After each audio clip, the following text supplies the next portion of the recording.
Mike pulled into his usual parking spot, the one he had been using for years. Nothing special about it, just a regular spot outside his building, the same place he had always parked when he was home. The engine hummed for a second before he shut it off, the air in the car cooling as he reached for the door handle. Then he heard it. A sharp knock on his window. Mike turned his head slowly, his eyebrows raising slightly as he saw a man standing just outside, arms crossed, expression tight, like he had been waiting for this exact moment. Mike lowered the window halfway, keeping his face neutral. "Yeah?" The guy leaned in slightly, his voice clipped and impatient. "This is my spot." Mike blinked, then glanced at the empty curb just a few feet away. Then back at the guy. Then at his own parking space, the same one he had been using for as long as he could remember. "Pretty sure it's not." The guy huffed, shifting his weight, clearly not expecting pushback. "Nah, man. I live here. I park here." Mike nodded slowly, processing the situation. "So do I." The guy hesitated for half a second, like he had just now put together who he was talking to. But instead of backing off, he doubled down. "Look, I don't care who you are, man. You gotta move your car." Mike tilted his head slightly, watching him, his face unreadable. This was about to get interesting. Mike Tyson wasn't thinking about much when he pulled into his usual parking spot. It had been a regular day, gym in the morning, a couple of errands in the afternoon, nothing special. The sun was starting to set, casting long shadows across the pavement. He turned off the engine, sat back for a second, then reached for the door handle. Then came the knock on his window. Sharp. Direct. Mike looked up and saw a man standing just outside, arms crossed, looking annoyed, like he had been waiting for this exact moment. Mike didn't recognize him immediately, probably a new neighbor. Either way, the guy looked serious. Mike lowered the window halfway. "Yeah?" The guy leaned in slightly, his voice already impatient. "This is my spot." Mike blinked, then looked at the empty curb just a few feet away, then at the guy again, then back at his parking space, the one he had been using for years without issue. "Pretty sure it's not." The guy exhaled sharply, shaking his head. "Nah, man. I live here.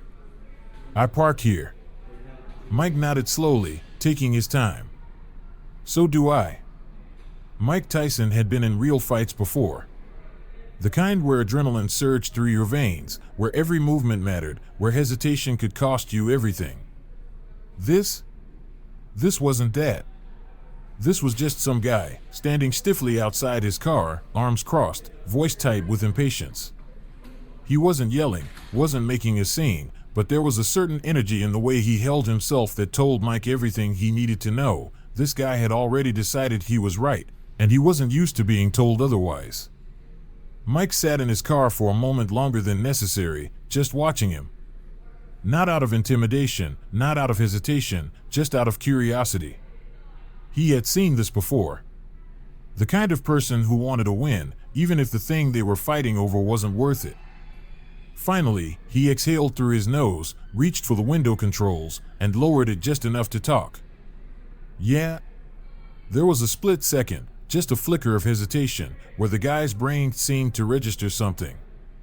His eyes scanned Mike's face, moved down to his shoulders, lingered on his hands, then darted back up again. Recognition was there, but it wasn't enough to make him back down. Maybe he didn't fully believe it. Maybe he didn't care. Either way, he wasn't letting it go that easily. "Nah, man. I live here. I park here." Mike gave a slow nod, keeping his face neutral. "So do I." For a moment, they just looked at each other. The guy wasn't yelling, but there was an edge in his voice, a forced calm that Mike recognized immediately. This wasn't about rules or fairness, it was about the fact that this guy had already made up his mind and didn't know how to back down. Mike had met plenty of people like this before. Some were opponents in the ring. Some were just random guys at parties or events. Some were businessmen who had spent their whole lives being told they were the smartest guy in the room. The guy shifted his weight, probably expecting Mike to argue, to meet his energy, to give him something to push against. Instead, Mike tilted his head slightly, like he was studying him. "You sure?" That threw the guy off. Just a little. But it was enough. The street wasn't even crowded. There were open spaces just a few feet away. That was the part that made this whole thing feel ridiculous. It wasn't like there was nowhere else to park. This wasn't some packed downtown block where every inch of curb space was fought over like gold. This was just a normal evening on a normal street with plenty of room for everyone. And yet, here they were. Mike could see it in the guy's face. He was realizing that too. But the problem with digging yourself into a hole was that the deeper you went, the harder it was to climb back out without looking like a fool. So instead of stepping back, the guy doubled down. "Look, I don't care who you are, man. You gotta move your car." Mike let the words hang there for a second. Then, slowly, he smiled. Mike had a simple rule: never let somebody else control the pace of a conversation. If you let them dictate the tempo, they owned the moment. That was true in boxing, and it was true in situations like this. So he didn't rush to respond. He let the silence stretch just long enough for the guy to start feeling it. Then he let out a breath, turned the key, and restarted the engine. The guy took a step back, arms still crossed, looking satisfied, like he had won. Then Mike put the car in park again and turned it off. Something changed in the air. The guy's face twitched slightly, like he realized he had miscalculated. Mike wasn't playing the game the way he expected. He had been gearing up for an argument, for some back and forth, for a situation where he could keep pushing and eventually get his way. But now he was standing there while Mike calmly unbuckled his seatbelt, opened the door, and stepped out. The way Mike moved was slow, relaxed, completely unbothered. That was the part that threw people off the most. Not aggression, not intimidation, just complete, effortless confidence. Mike shut the door, stretched his arms slightly, then just stood there. The guy cleared his throat. The street was quiet. A couple of cars rolled by in the distance, headlights flashing briefly against the pavement. Somewhere down the block, a dog barked. But here, between them, it was just silence. Mike didn't say anything. He didn't need to. The guy shifted slightly, his arms loosening from the tight cross they had been in before. He was realizing something, even if he didn't want to admit it. This wasn't going anywhere. The guy let out a slow breath, shaking his head. Man, whatever. That was it. That was the moment. The breaking point. The second he realized this wasn't a fight he needed to win. Mike smirked slightly. "Yeah. Thought so." The guy turned, walked back toward his building, and without another word, slid into an entirely different parking spot just a few feet away. Mike watched him go, then glanced around the street again. It was funny how things could escalate over nothing. How something as small as a parking space could become a battle just because one person didn't want to be the first to step back. Mike exhaled through his nose, pulled his keys out of his pocket, and locked the car. That was enough entertainment for one night. The next morning, Mike came outside, stretched, and glanced toward the parking spots. The guy's car was still in the new space he had taken the night before. No confrontation. No tension. Just two cars parked, two people living their lives, and an unspoken agreement to let it go. Mike smirked to himself, then got into his car and drove off. The guy was still standing there, his arms crossed, his stance stiff, the same determined expression on his face. It was clear by now that this had nothing to do with parking anymore. It wasn't about the spot itself, about who had been using it longer, or even about whether or not there were other spaces available nearby. This was about pride. Mike had seen this 100 times before, in different ways, in different places, with different people. It wasn't always over a parking spot. Sometimes it was about a seat in a restaurant, sometimes it was about a bad call in a pickup basketball game, sometimes it was just about someone needing to prove that they weren't the type to back down. That was the energy he was seeing right now. The guy wasn't just asking for the space anymore. He was waiting for Mike to give in, to acknowledge his claim, to hand him a small personal victory so he could walk away feeling like he had won something. Mike had been in too many real fights to let himself get pulled into something as pointless as this. He had nothing to prove, no reason to engage, no desire to turn this into anything bigger than it needed to be. But he also wasn't going to move just because someone told him to. The guy was expecting an argument. He was ready for it. He was waiting for Mike to push back, to meet his energy, to give him something he could escalate. But Mike didn't do that. He just stood there, relaxed, hands in his pockets, watching. Not in a confrontational way, not in an intimidating way, just waiting. That was what threw the guy off. He had probably pictured this going differently. Maybe he expected a quick win, Mike apologizing, moving his car, giving him what he wanted without question. Or maybe he expected resistance, expected a heated back and forth, expected to raise his voice and get into a real argument. But what he got instead was nothing. Mike wasn't arguing. He wasn't apologizing. He was just there. And somehow, that made the whole thing feel even more ridiculous. The guy exhaled sharply, shaking his head a little, like he was trying to stay in control of the situation. But there was a shift happening, something small but noticeable. He was starting to question if this was really worth it.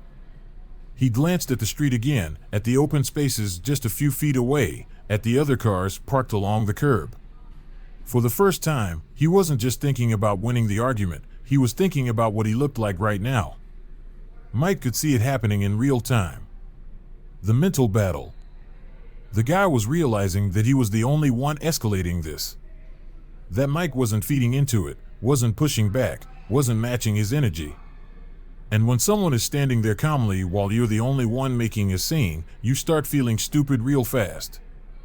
But there was still that part of him, the part that didn't want to back down, that didn't want to be the first to say, forget it, never mind. So he stayed where he was. Mike didn't say anything. He didn't need to. The guy shifted his weight again, rolling his shoulders slightly, looking like he wanted to say something but was second-guessing himself. The longer the silence stretched, the more obvious it became that this wasn't going anywhere. This was the part that most people never understood. Sometimes, the best way to win an argument is to not have it at all. Mike had learned that lesson a long time ago. People expected resistance. They expected you to match their frustration, to engage with them, to play into whatever battle they were trying to create. But when you didn't? When you just stood there, calm and unaffected? Most of the time, they talked themselves into realizing how dumb the whole thing was. The guy finally exhaled, a sharp, frustrated breath, and shook his head. Man, whatever.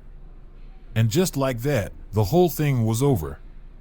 Mike didn't move, didn't react, didn't smirk or gloat or do anything that would make the guy feel like he had lost. He just nodded slightly, a quiet acknowledgement that it was done, and then turned back toward his car. The guy stood there for another second, like he was waiting to see if Mike was going to say something, but when he didn't, he just grumbled under his breath and walked away. Straight to another parking spot. Mike didn't even watch him go. He just leaned back against his car, stretching his arms slightly, rolling his shoulders, as if he had completely forgotten the whole thing. But out of the corner of his eye, he caught the way the guy walked, a little too stiff, a little too fast, like someone who knew they had just wasted their own time but didn't want to admit it. It was funny. Not in a way that made Mike want to laugh at the guy, but in a way that made him shake his head. People got caught up in things like this all the time, things that didn't matter, things they convinced themselves were more important than they really were. All for what? A parking spot? A sense of control? The need to be right? Mike had seen real fights. This wasn't one of them. After a minute, the street was quiet again. No more tension, no more argument, just the sounds of cars in the distance, the occasional voice from someone walking by, the hum of the city settling into the night. Mike stood there for a few more seconds, then pulled his keys from his pocket and locked his car. He wasn't mad. He wasn't even annoyed. He had been in plenty of real conflicts in his life. This wasn't even close. This was just a guy who had convinced himself he was right, realized a little too late that it wasn't worth it, and now had to live with the awkwardness of walking away. The next morning, when Mike came outside, he glanced over at the parking spots. The guy's car was still in the new space he had taken the night before. No confrontation. No tension. Just two cars parked, two people living their lives, and an unspoken agreement to let it go. No one mentioned it. Not that day. Not ever. Maybe the guy would think about it later. Maybe he'd realize that he had been fighting for something that didn't matter. Maybe he'd even remember this moment the next time he found himself getting worked up over something small. Or maybe he wouldn't. Maybe it would just be another thing that happened, another moment in a regular day, another thing he barely remembered. Either way, it wasn't Mike's problem. Mike stretched, let out a small breath, and walked inside. Nothing had changed. Nothing dramatic had happened. There was no big argument, no lesson taught, no major takeaway. Just a parking spot. Just a guy who had a bad moment. Just another day.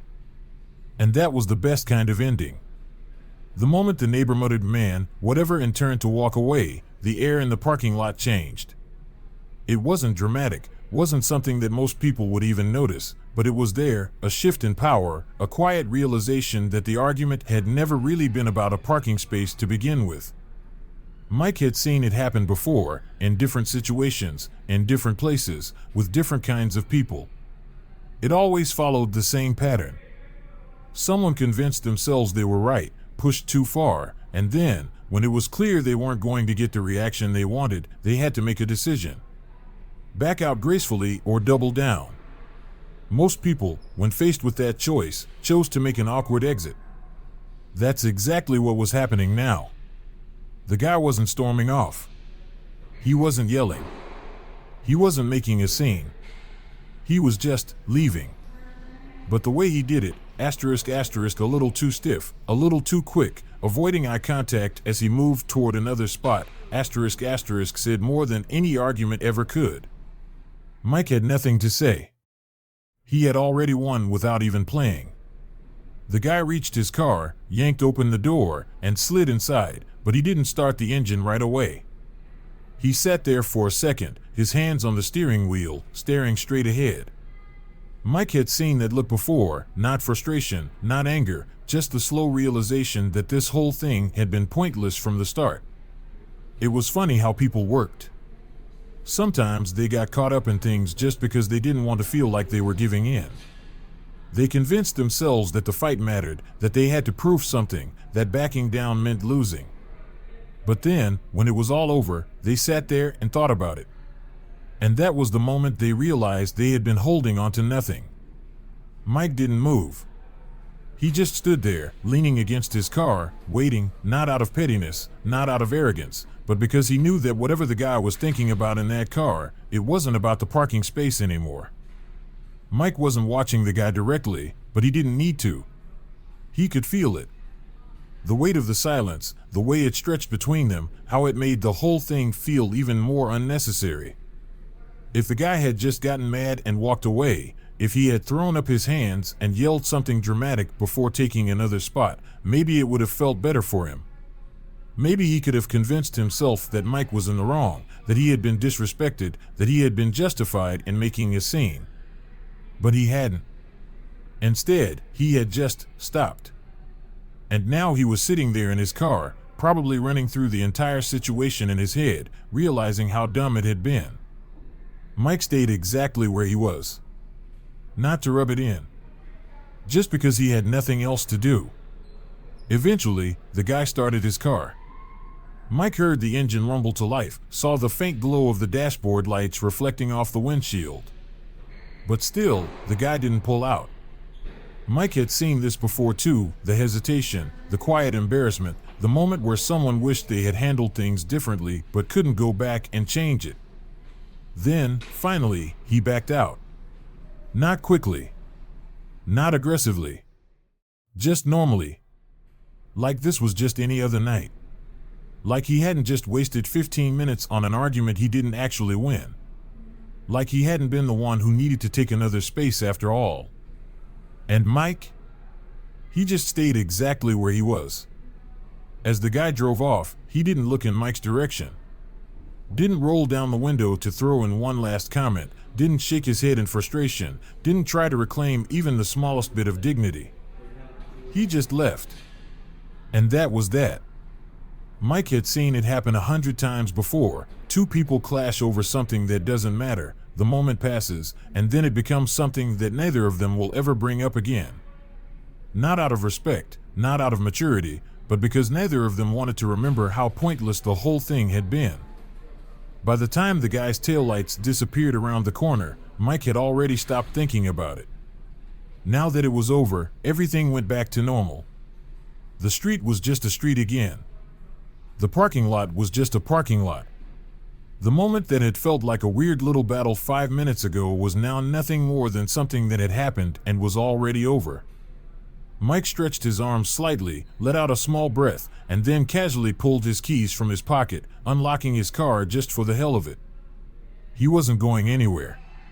He just wanted to mark the end of the moment in his own way. As he leaned back against the car for a second, letting his mind wander, Mike thought about how many times he had seen people waste their energy on things that didn't matter. It wasn't always about parking spots. Sometimes it was about a disagreement in the gym. Sometimes it was a guy at a restaurant complaining too much about how his food was cooked. Sometimes it was just people arguing over nothing, turning a non-issue into something that stuck with them longer than it needed to. Mike had learned a long time ago that not everything needs a reaction. Some things just need patience. Mike wasn't surprised when the next time he saw the guy, he didn't mention it. Not in passing. Not as a joke. Not at all. It was like the whole thing had been erased, like it had never even happened. Mike knew why. Because it was easier to pretend it never happened than to acknowledge it and feel dumb all over again. And that was fine with him. Most people assumed every time Mike Tyson had an interaction like this, it turned into some big confrontation, something that made headlines, something worth telling. But real life didn't work that way. Most conflicts weren't explosive. Most moments weren't memorable. Most situations ended exactly like this one had, quickly, quietly, and with no real consequences. Mike stretched one last time, let out a small breath, and then turned toward his building. He didn't tell anyone about what had happened. He didn't think about it again after that night. Because at the end of the day, it wasn't a story. It wasn't a moment worth holding on to. It was just something that had happened. And then, just like that, it was nothing again. Mike leaned against his car for a moment, letting the quiet settle around him. The street had gone back to normal, just another block and just another evening, like nothing had happened at all. The headlights from a passing car flickered across the pavement, and somewhere in the distance, a dog barked. It was funny, really. How something could feel like a situation in the moment, but minutes later, it was just nothing. The neighbor had driven off, probably still feeling like he should be mad, but not really sure why. That's how things usually went. People built up these small moments in their heads, made them bigger than they needed to be, got caught up in the idea of being right more than anything else. But eventually, once it was all over, once they had time to breathe and think, they realized how little it had ever mattered. Mike knew that Guy wouldn't mention it again. Not tomorrow, not next week, not ever. Because it was easier to pretend it had never happened than to acknowledge that he had made a big deal out of nothing. And Mike didn't care either way. He had nothing to prove. He never did. The next morning, Mike walked out of his building with a cup of coffee in hand, stretching his arms as he took in the morning air. The street was the same, the cars were parked in their usual places, and life had moved on exactly the way it always did. And then, without thinking, his eyes landed on the same neighbor from the night before. He was standing by his car, adjusting something in the back seat, moving with that same stiff posture like he was still holding on to just a little bit of frustration. Mike could tell, He was deciding whether or not to acknowledge him. The guy looked up, saw Mike, and there was a moment where their eyes met. A split second where they both knew what the other was thinking. And then, the guy just gave a small, tight nod. Mike nodded back. And that was it. No words. No awkward attempt at an apology. No weird tension. Just a silent agreement that they were moving on, and neither of them were going to bring it up again. And that was fine with Mike. Days passed, and the guy became just another face in the building. Mike would see him occasionally, getting into his car, walking to his apartment, checking his mail. And every time, it was the same thing. A nod. A quick glance. Maybe a muttered morning if they happened to pass each other in the hallway. No hostility. No weird energy. Just two people existing in the same space, knowing they had once had a pointless moment but deciding, without ever saying it, that it didn't define anything. That's how most things in life worked. People clashed, got in each other's way, let small things feel bigger than they really were. But time had a way of erasing it. Not because anything got solved, not because one person won, but because most things just aren't important enough to hold on to. Mike had learned a long time ago that peace wasn't about avoiding conflict. It was about knowing which conflicts mattered and which ones didn't. And this wasn't one of them. Most people assumed every interaction with Mike Tyson had to be a big story. That if someone challenged him, it turned into a fight. That every confrontation led to something dramatic. But the truth? Most things weren't that serious. Most arguments weren't about anything real. Most moments just ended. And that was the best kind of resolution. Because at the end of the day, it wasn't a story worth telling. It was just another small thing in a regular day.